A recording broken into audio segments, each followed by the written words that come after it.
This is my review of Christine McGinnis's memoir. Christine McGinnis was a former cast member of The Real Housewives of Cheshire, and this is my review of her book titled Christine McGinnis, A Beautiful Nightmare. And it was a very interesting book. Although she's not a super well-known celebrity, even in the reality TV space, I still think her story is actually really important and very much worth telling. So she started The Real Housewives of Cheshire in 2018, so a little bit later in the show, and she was born in 1988, and the book came here in 2023. So she came from very humble beginnings. She was born in Blackpool and grew up in Liverpool. She was so poor as a child, her parents couldn't afford even shoes for her sometimes. So she, as a child, tried to steal shoes from a store. She grew up in council housing, which, as an American, I don't really know what that is, government-assisted housing. And she actually is of Romani Gypsy heritage. Her mother, who was very young when she had her mother was 19 when she gave birth to Christine, left her dad, and her dad was a very, very, very serious drug addict who wasn't in her life. Her dad was a piece of work. At the time of writing the book, he is still alive, and she says he still uses heroin. She said he is the longest living heroin addict, and how he survived so many times is a miracle. He was in and out of jail. He almost died numerous times. She was told as a young child by the doctors he wasn't going to make it. He almost had his limbs amputated, and somehow he ended up avoiding that. She actually joked jail was a positive for him because he actually detoxed and put on weight. Her mom also suffered from very severe depression, and she struggled with an eating disorder as a very young child. The way her eating disorder came about was very interesting because it wasn't conventional like body image. She talked about going to the dining hall. I don't even know what that really is, something to do with council housing for dinner. And because dining was always a very social activity with the community, and because she was so antisocial, she just felt she didn't deserve to eat, or eating wasn't necessary, so she just avoided eating. And she says even now she still struggles with an eating disorder, and it got really bad at times. She always had very bad social anxiety. So she actually avoided eating so much at 14 she still didn't get her period. She also got into modeling, which the eating disorder kind of helped get into it, but then also hurt because then she lost jobs because she got too thin. She also said she was modeling lingerie, which I think she was really young at this time, so that's kind of scary. Another trauma she went through is she was actually R-worded at 13. How this happened is through the modeling. She was at a lot of parties with adults in the room, and she was given alcohol, or she snuck alcohol, and she drank, and she was almost passed out, and an adult man R-worded her. This man was investigated for being a P-word, and he was cleared and wasn't put in prison, so that would even hurt even more. She got into modeling because, to boost her confidence, her mother enrolled her in beauty pageants at age 12, and she was very successful at it, even though she didn't have a lot of money to afford all the typical pageant stuff. These pageants, so basically it was basically toddlers and tiaras for a slightly older demographic in England. It's really bad. Something very strange about these pageants is she said, in part, people won by public voting by texting.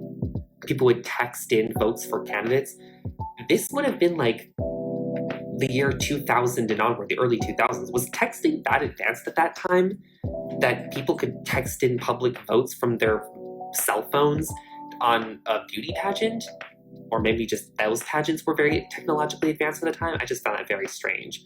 And she said the girls would all just rig and vote for themselves using their own cell phones when she couldn't afford a cell phone. Again, I found that so strange that they had that at the time. And she ended up being Miss Liverpool at the age of 18. Her first taste of a stable family home life was having a boyfriend who was very wealthy. She was 17 at this time, and his family tried to help her with her eating disorder. They weren't successful, but it helped a lot. She then became an exotic dancer at 18 in Paris. She also, on a vacation home to Liverpool, met her would-be husband, Patrick, or Patty, I think he goes by. and they had kind of a whirlwind romance. He swept her off her feet. They were vacationing a lot. Rick Astley was at their wedding. They were also living very much beyond their means. Her husband caught on to her eating disorder and tried to get her help. Like, for example, she didn't want to eat at restaurants, so he had dinner parties to help her get eat. And then a huge portion of the second half of the book is devoted to her talking about her three children who have autism, twins, and a girl, and being an advocate for autistic children and talking about what it's like to care for them, which I thought was really nice. She said she joined the Real Housewives of Cheshire basically just to make friends. I found that to be a little strange. She said she wasn't even super glamorous because of her upbringing, but because her husband was a very publicly well-known figure, and they weren't even that rich, and they were already living in Cheshire at this time. I find that really weird. I think more likely what was going on was, I think she said she wanted to make friends and be more social. That's why she did the show. I think she was very burned out on taking care of her children, which are very high support needs. And I think she just wanted something to do, a life of her own, away from just constantly having to watch after her children. I think she also wanted a distraction from her marriage, because at this point she was in a bad spot in her marriage. Her husband had an affair. I think that's why she did it, and also I think that's why it didn't last very long, because she never was super into it, though she said she didn't regret it. She then eventually got diagnosed with autism herself while speaking with a professor who was an expert in the field. And then she just kind of talked about the rest of the book. In the end, was talking about her signs she had autism and why it was overlooked. Overall, I thought it was a really nice story. I think it is one about perseverance, about all the horrible things that can happen to a young child and having to grow up at a very young age. And really, it was nice to see what a caring mother she is, and how she didn't know much and was naive, because when her twins were born, she suspected something was wrong with them because they had a lot of sensitivity issues, but it was overlooked. Like, all the doctors were like, oh, it's fine, they'll catch up, everything will be fine, and it didn't get better, and she had to really work hard to figure what was going on.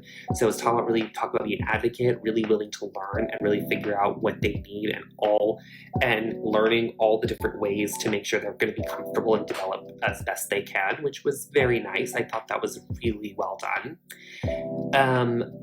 And overall, she seemed like come off as a really nice person in the book. I watched one season of The Real Housewives of Cheshire, and that was when it first came out. So overall, I give this book a solid 4 out of 5 stars. I think, well, it wasn't the best written thing. It was definitely rambly, but I wasn't expecting much else from a reality star. And overall, so, good story. Definitely fun to get to know someone. And overall, good.